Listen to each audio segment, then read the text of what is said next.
Cadu Santoro não tem poder suficiente para demitir Rogério Ceni. Vamos falar sobre isso nesse vídeo aqui, mas antes se inscreve no canal, ativa as notificações e, claro, deixa o seu like, tá?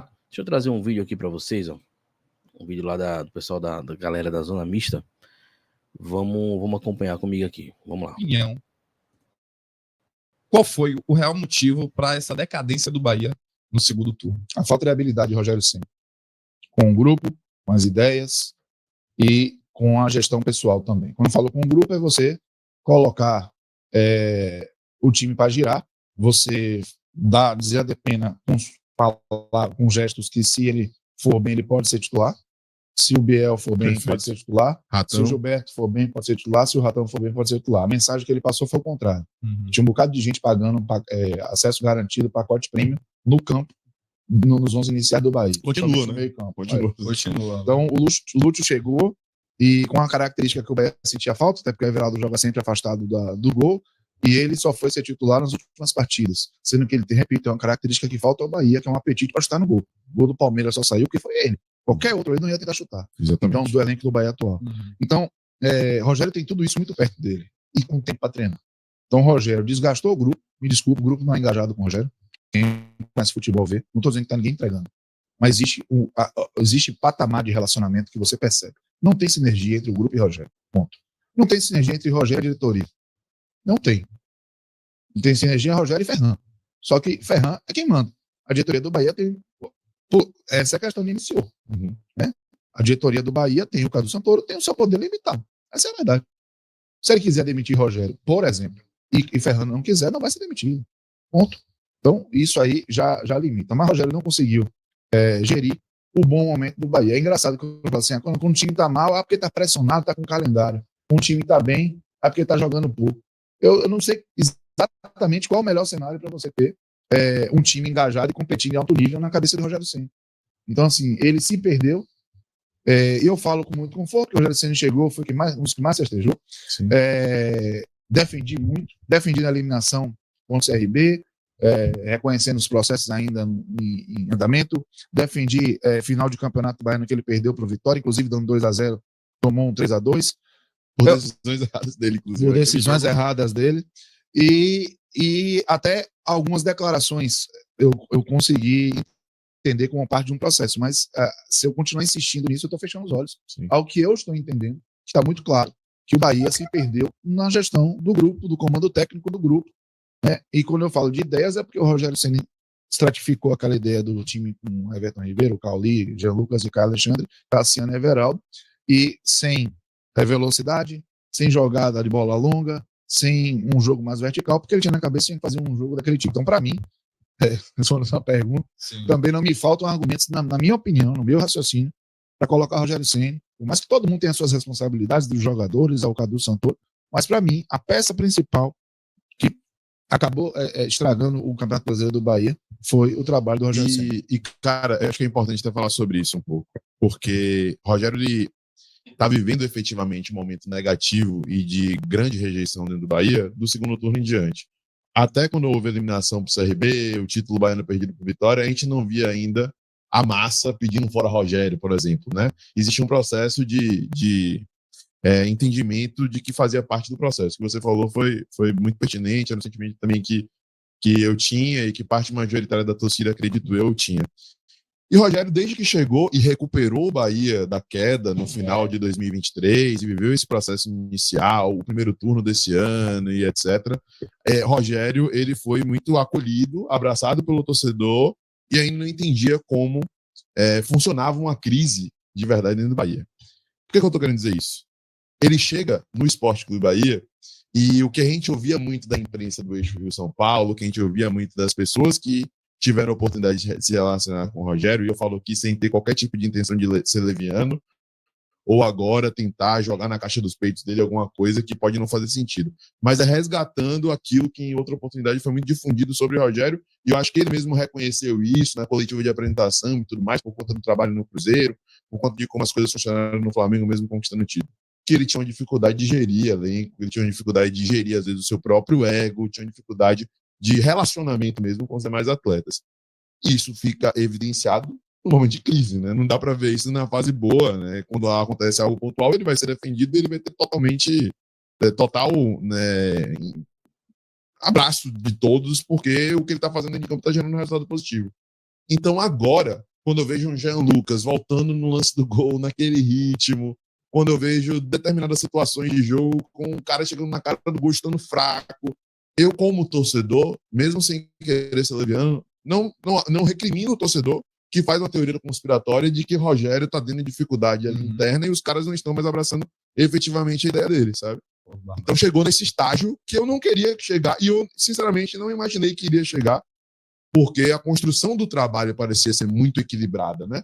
Não era o time de 2019 que tinha só um estilo de jogo e a gente não conseguia se desvincular daquilo, o time adversário conseguiu ler, a gente perdeu peças, Douglas Augusto saiu. a gente imaginava que havia uma capacidade de variação, porque o meio-campo era muito bom, mas o lateral direito é muito bom. O lateral esquerdo, apesar de improvisado, depois acabou se tornando mesmo, também é um cara que contribui com construção de jogo e tudo mais. O ataque tem um Everaldo Tassiano que tem um teto. A gente sabe que uma hora vai parar de render, mas pô, no banco tem Biel, Ademir, Lúcio, tá ligado? Sim. Então, assim, a gente imaginava que haveria repertório. Inclusive, ele mesmo dava essa ideia com as alterações, que depois não passaram de alterações, quando ele colocava em todo o santo jogo e dava certo, estupiam Biel e Ademir.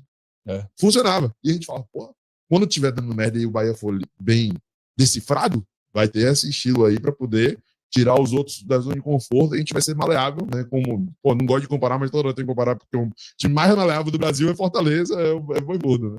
Então, enfim, totalmente o Rogério se perdeu nesse processo. E eu não sou nem a favor de demissão agora, tá? No duro, não fui antes, não sou. Acho que é justo com ele que ele encerre o trabalho, tenha a oportunidade de concluir, com tudo isso que ele fez de bom e de ruim. Ainda existe uma chance matemática do Bahia conquistar a vaga na Libertadores. Não acho correto e nem acho que seria positivo interromper o trabalho agora. Mas eu não tenho nenhuma convicção de que vai ser bom para o Bahia e bom para o Rogério a continuidade dele em 2025, né? Eu queria pontuar aqui duas, não tem como não comparar, né, porque eu vivo a realidade do Vitória, vocês, claro, do Bahia. Duas coletivas, para quem vai recordar, a coletiva de Carpini, falando um pouco sobre Matheus Gonçalves, sobre Léo Gamalho naquela época, e como ele conseguiu gerir o clube depois daquilo, né? Saíram, vamos dizer assim, as maçãs podres, e como ele conseguiu gerir, como ele é grupo. E a coletiva de Ceni, em que ele fala que o time está sem confiança. Como é que ele expõe assim? Eu imagino o vestiário, pô. Como é que você chega depois no vestiário e fala com o seu time? Essa foi só uma das exposições. Para mim, a mais absurda do ano é quando o Roger Gabriel consegue dar uma assistência sensacional e ele fala na coletiva que o cara que deu assistência, que salvou o resultado daquele jogo, descumpriu a função tática. Pô. Isso é uma loucura descabida, né? Na época a gente relativizava porque estava fluindo, era o processo, isso daqui vai ser contornado. Mas desde aquele momento já dava para ver que às vezes algumas exposições não faziam sentido, sabe? Sim. Ele realmente não ele se perde no vestiário, né? Foi assim no Cruzeiro, foi assim no Flamengo. O Edilson contou uma história dele no Cruzeiro, que nas primeiras conversas lateral, as primeiras conversas dele no Cruzeiro, teve um debate, Fred falou que tá com não sei quantos gols, 19 gols na temporada, que o Rogério fez mais 15 se fez no Mineiro. Veja, eu vou ensinar a padre a rezar, sabe? Sim. Mas dificilmente uma resposta dessa pública, à frente do vestiário, você vai para um Fred, um dos líderes do você vai conseguir ter uma relação sem estar trincada. Não sei, aí é de verdade, eu não tenho nenhum indício de informação de que existe um problema, não é informação. O que eu digo é o seguinte, quando você vê o time do Bahia em campo, falta algo que o trabalho do técnico é decisivo para promover, que é o quê? O engajamento, a entrega. A gente às vezes fala do Fortaleza, mas tem o que tira muito a muleta do Bahia, não é o Fortaleza, é o próprio Vitória, que começou o trabalho do Carpini depois, está fazendo um segundo turno muito bom, com muito menos recursos técnicos. Tá aí, né? Barbaço falou uma coisa interessante, um abraço aí pra galera do Zona Mista. Barbaço falou uma coisa interessante, inclusive a gente vai deixar o vídeo deles na descrição aqui, tá? O vídeo completo. Barbaço falou algo interessante aí, que foi o Rogério Ceni reclamando, né, do cara que deu assistência, que disse que ele tava mal posicionado e tal, não sei o quê. Me lembrou aquela famosa entrevista do Thierry Henry, né? falando quando ele jogava no Barcelona de Guardiola, que Guardiola não queria que os jogadores fizessem nada além do que ele pedisse, mesmo que saísse um gol. Inclusive, o Henry diz que faz um gol e depois é substituído porque ele não era para estar naquele lugar ali, né? A gente vê mais algo aí entre Rogério Ceni e Guardiola, então o Ferran Soriano não estava tão errado. Inclusive, o Guardiola ontem apareceu todo quebrado, né, velho? Apareceu arranhado na coletiva pós-jogo do empate do Manchester City. Mais um jogo sem vencer, mais coincidências entre Guardiola e Rogério Ceni, eu não sei mais quem é quem. E aí a questão toda aí, né, que a gente acabou de ouvir, realmente faz muito sentido, né? O Cadu, apesar de ser o responsável, né, pelo futebol do Bahia, a gente vê que realmente é um trabalho realmente muito limitado, né? Ele tem um poder limitado, né? Isso é um fato. O negócio é que realmente, se o Cadu vê que é o momento do Rogério Ceni sair, com certeza não vai depender dele, né? Isso aí realmente faz muito sentido o que o pessoal da Zona Mista trouxe, e que no fundo todo mundo sabe disso, né? Mesmo que ele queira, ele não vai conseguir ter poder para derrubar o Rogério Ceni, né? Que, convenhamos, já passou do tempo de... Quer dizer, assim, vamos lá. Eu concordo totalmente que o Rogério Ceni tem feito o trabalho mal, mas eu também não demitiria ele agora, né? Mas eu também não deixaria para 2025. Eu acho que acabou o campeonato, só faltam 3 jogos, acabou o campeonato, tchau. Adeus, vamos pensar no treinador para poder começar um planejamento do zero. Se tivesse pensado em tirar ele algumas rodadas atrás, talvez estivesse com um novo treinador e brigando lá em cima, né? Já talvez até garantido a vaga na Libertadores. Mas enfim, 2025 teremos que aturar Rogério Ceni à frente do Bahia. É isso, galera. Se você gostou do vídeo, deixa o seu like aí, né? Para fortalecer o Cita da Bola. E claro, se inscreve no canal e ativa as notificações para receber mais conteúdo sobre o Bahia. Aqui a gente só fala de Bahia, beleza? Um abraço, seus Rogério Cenis, e até a próxima.